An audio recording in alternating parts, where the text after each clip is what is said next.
తండ్రితో కూడా మనస్పర్ధలు వస్తాయి. ఉన్నదేమో అష్టమ భావం, ఆయనేమో వ్యయాధిపతి. సో అధికారులతో గొడవలు. సో వీరి మాటకి అంత విలువ ఉండదు. వీరు ఎక్కువ మౌనం వహించాల్సి ఉంటుంది. అధికారుల సహకారం బాగా ఉండడం వల్ల వృత్తి ఉద్యోగ వ్యాపారాల్లో బాగా రాణిస్తారు. నమస్కారం గురుగారు. మిథున రాశి వారికి ఎలా ఉండబోతోంది? మిథున రాశి వారికి తృతీయ భావం అంటే మూడవ భావంలో సింహరాశి ఉంది. సింహరాశికి అధిపతి తృతీయాధిపతి కనుక వీరికంటే చిన్నవారు సోదరులు ఎవరైనా ఉంటే వారు కానీ, లేకపోతే సహకారం సహజమైనటువంటి వ్యక్తులు మనతో పాటు పనిచేసేటువంటి సహ ఉద్యోగులు కావచ్చు, మన కుటుంబ సభ్యులు కావచ్చు, ఇరుగు పొరుగు వారు కావచ్చు, వారి సహకారం బాగుంటుంది. వీరి తమ్ముళ్ళు ఎవరైనా ఉంటే అన్నలు తమ్ముళ్ళు వారి సహకారం బాగుంటుంది. అధికారులు బాగా సహకరిస్తారు. ఎందుకు?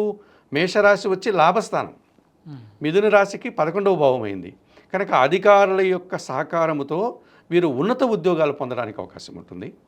సో ఆ రకంగా వీరికి మంచి లాభాలు జరుగుతాయి. అందరి నుంచి సపోర్ట్ వస్తుంది. వారి సహకారం ఉంటుంది, వారి అభినందనలు ఉంటుంది. సో వారి సూచనల ప్రకారం వీరు అభివృద్ధి పదంలో ముందుకు వెళ్ళొచ్చు. చాలా కార్యక్రమాల్లో వీరు విజయం సాధించడానికి అవకాశం ఉంటుంది. నూతన ఉద్యోగాలు కానీ, ఉన్న ఉద్యోగంలో పదోన్నతులు కానీ, ప్రభుత్వానికి సంబంధించిన అనేక కార్యక్రమాలు ఉంటాయి. మనకు రావాల్సినటువంటివి ఏదైనా ఉంటుంది. అవన్నీ ఈ నెలలో మిథున రాశి వారు ప్రభుత్వం నుంచి కూడా ఆదాయం పొందవచ్చు. తండ్రి కదా, తండ్రి ఏదైనా ఆస్తిపాస్తులు ఇవ్వాలంటే ఈ నెలలో వీరికి ఇచ్చేస్తారు. లాభస్థానంలో రవి ఉన్నాడు కదా. సో తండ్రి నుంచి రావాల్సినటువంటి ఆదాయం కావచ్చు, ఆస్తులు కావచ్చు, అవి రావడానికి అవకాశం ఉంటుంది. అలాగే ప్రభుత్వం నుంచి రావాల్సినవి ఉంటాయి, అధికారుల నుంచి రావాల్సినవి ఉంటుంది.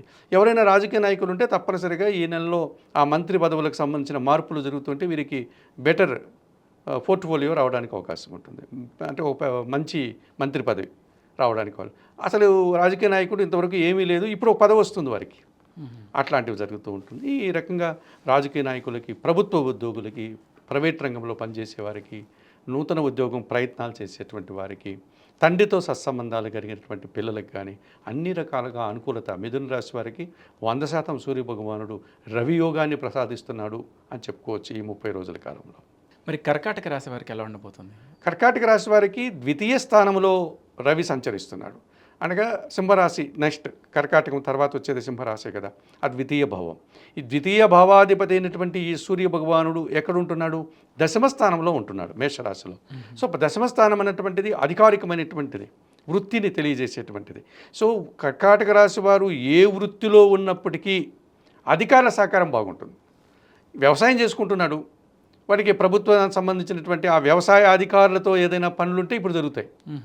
వారి నుంచి ఆ ఎరువులు రాయితీలు కావచ్చు, లేకపోతే సబ్సిడీలు కావచ్చు, అవన్నీ పొందడానికి అవకాశం ఉంటుంది. వీరి మాటకు విలువ పెరుగుతుంది. కర్కాటక రాశి వారు ఏది మాట్లాడినా ఎదుటివారు దాన్ని అభినందించి కన్విన్స్ అవుతారు. చాలా చక్కగా చెప్పారండి, మీరు చెప్పినట్టు చేద్దాం, బాస్ కూడా ఆ మాట అంటాడు. సో అలాగే ప్రభుత్వ అధికారి, ప్రభుత్వం నుంచి రావాల్సింది, తండ్రి నుంచి రావాల్సింది, ఏ వృత్తిలో ఉన్న వారికి కూడా ప్రభుత్వపరమైనటువంటి అధికారులు, పై అధికారుల యొక్క సహకారం బాగా ఉంటుంది. ఆ వృత్తి ఉద్యోగ వ్యాపారంలో రాణిస్తారు. వీరి పనికి గుర్తింపు వస్తుంది. వీరు నూతన ఉద్యోగాలు కానీ, ఉన్న ఉద్యోగంలో పదోన్నతులు కానీ, ఏవైనా ఇంక్రిమెంట్లు రావాల్సింటే తెచ్చుకోవచ్చు. లేకపోతే వ్యవసాయ రంగం కానీ, వ్యాపార రంగంలో దానికి అనుగుణంగా రావచ్చు. ప్రభుత్వం నుంచి ఏదైనా లోన్లు కానీ, సబ్సిడీలు రావాల్సి ఉంటే అవి తెచ్చుకోవడానికి అవకాశం ఉంటుంది. సో కర్కాటక రాశి వారికి కూడా 90% సూర్య భగవానుడు అనుకూలిస్తున్నాడు దశమ భావంలో. వీరి మాటకు విలువ పెరుగుతుంది. కుటుంబంలో కూడా సౌఖ్యం ఏర్పడుతుంది. ఎందుకంటే ద్వితీయ భావం అనేటువంటిది స్థిరాస్తులకు సంబంధించింది, కుటుంబానికి సంబంధించింది, మన వాక్రూపానికి సంబంధించినటువంటి. ఆ రకంగా కర్కాటక రాశి వారికి మాటకు విలువ పెరుగుతుంది, కుటుంబ సంతోషం ఉంటుంది, స్థిరాస్తుల నుంచి ఆదాయం ఉంటుంది. అధికారుల సహకారం బాగా ఉండడం వల్ల వృత్తి ఉద్యోగ వ్యాపారాల్లో బాగా రాణిస్తారు. సింహరాశి వారికి ఎలా ఉండబోతోంది? సింహరాశికి ఆయనే కదా అధిపతి. అవును. సో జన్మరాశి ఆయనది. ఈ సింహరాశి వారికి ఎక్కడుంటున్నాడు? అయినా 9వ ఇంట ఉంటున్నాడు. భాగ్యస్థానంలో సూర్య భగవానుడు ఉండడం అనేటువంటిది మిశ్రమ ఫలితాలను ఇస్తుంది.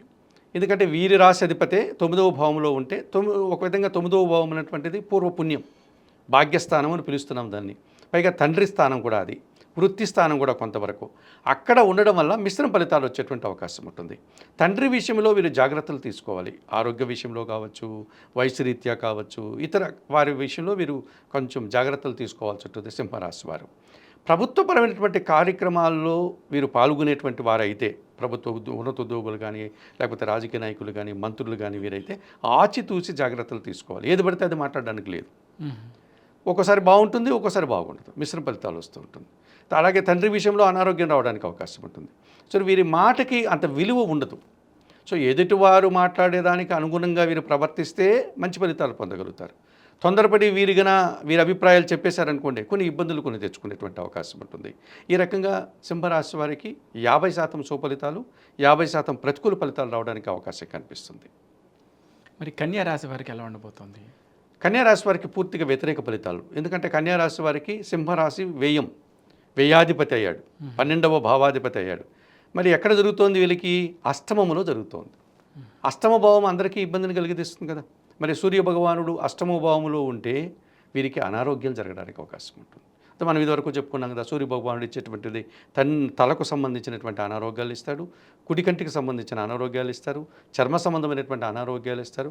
కాస్త వయసు మీరినటువంటి వారికి హృదయ సంబంధమైన ఆ నాళాలకు సంబంధించి మన వాళ్ళు బ్లడ్ క్లాట్ అయిందండి అట్లాంటివి రావడానికి అవకాశం ఉంటుంది. వీరికి అనారోగ్యం రావడమే కాకుండా వీరి తండ్రికి కూడా అనారోగ్యం చేయడానికి, దీర్ఘకాలికమైనటువంటి అనారోగ్యాన్ని ఇచ్చేటువంటిది అష్టమ భావం. సో తండ్రికి అనారోగ్యం చేస్తుంది. అధికారులతో సత్సంబంధాలు ఉండదు. ఉన్నదేమో అష్టమ భావం, ఆయనేమో వ్యయాధిపతి. సో అధికారులతో గొడవలు, మనస్తత్వం, ఒక రకమైనటువంటి మానసికంగా వీరికి అభిప్రాయ భేదాలు, అపార్థాలు, ఇవన్నీ జరగడానికి అవకాశం ఉంటుంది. సో జాగ్రత్తగా ఉండాల్సి ఉంటుంది కన్యారాశి వారు. మేషరాశిలో సంచరించేటువంటి కాలం ఏదైతే ఉందో 30 రోజుల కాలంలో వీరు ఎక్కువ మౌనం వహించాల్సి ఉంటుంది. తండ్రితో కూడా మనస్పర్ధలు వస్తాయి, అధికారులతో మనస్పర్ధలు వస్తాయి, బయట వ్యక్తులతో, పెద్దనాన్నలు అటువంటి వారితో వస్తాయి, రాజకీయ నాయకులతో, ప్రభుత్వంతో. ఏ కార్యక్రమం అనుకున్నది వాయిదా పడడం కానీ, అది మరింత జటిలం కావడం కానీ, అంటే సమస్య పరిష్కారం కాకపోగా ఆ సమస్య మరింతగా తీవ్రతను దాల్చడం. సో వీరు చాలా జాగ్రత్తగా కాలం కోసం నిరీక్షిస్తూ ఉండడం, ఓర్పుగా అది ప్రతికూల కాలం వెళ్ళేంత వరకు ఉండి ఆ తర్వాత వీరికి కాలం అనుకూలించినప్పుడు ప్రయత్నం చేసేటువంటి పనిగానే చేస్తే వీరు కొంతవరకు ఉంటారు. కనుక కన్యారాశి వారికి పూర్తి వ్యతిరేక ఫలితాలను ఇస్తున్నాడు మేషరాశిలో సూర్య భగవానుడి యొక్క సంచారం.